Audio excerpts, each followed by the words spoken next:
A Wonderful Night in April, presented by Science at NASA. As winter turns to spring in the northern hemisphere, the nights are becoming shorter and much cozier.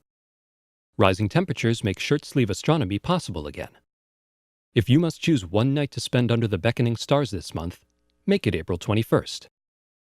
It should be a wonderful night, says Bill Cook of NASA's Meteoroid Environment Office. The annual Lyrid meteor shower will peak under the dark skies of a new moon. Conditions should be ideal for meteor watching. Lyrid meteors come from Comet Thatcher.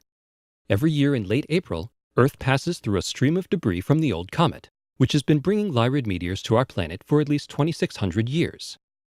Specks of Thatcher's dust hit the top of the atmosphere at 110,000 miles per hour and disintegrate in a slow flurry of meteors. Typical Lyrids are about as bright as the stars of the Big Dipper, says Cook, so they're good for beginners. And it's not unusual to see 1 or 2 fireballs when the shower peaks. Most years, the shower maxes out at 15 or 20 meteors per hour. Occasionally, however, rates increase sharply when Earth glides through an unusually dense clump of debris. In 1982, for instance, astronomers counted as many as 90 Lyrids per hour. An even more impressive outburst was documented in 1803 by a journalist in Virginia. The outburst alarmed many and astonished every person that beheld it.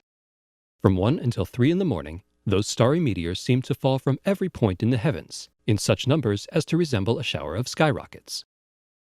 A good time to look for Lyrids is during the hours after midnight, when the shower's radiant is rising toward its zenith. Coincidentally, this year's shower peaks during the same week that Saturn is having a close encounter with Earth.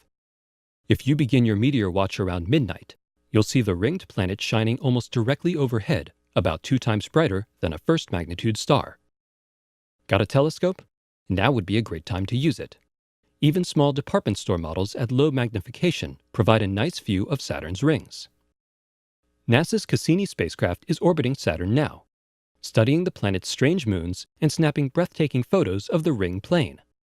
No telescope on Earth can match Cassini's proximity to the ringed planet, but many observers say the view from your own backyard is uniquely satisfying. And there's more. When you're finished looking at Saturn, you can turn your optics towards Mars. The red planet is also up at midnight on April 21st, and it's even brighter than Saturn.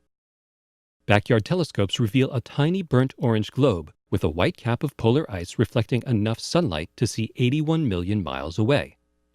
NASA's newest rover Curiosity is en route to Mars now, on a mission to hunt for signs of ancient life. You can tell your friends you saw Mars even before Curiosity did. April 21st has a lot to offer. For more news about wonders in the night sky, visit science.nasa.gov.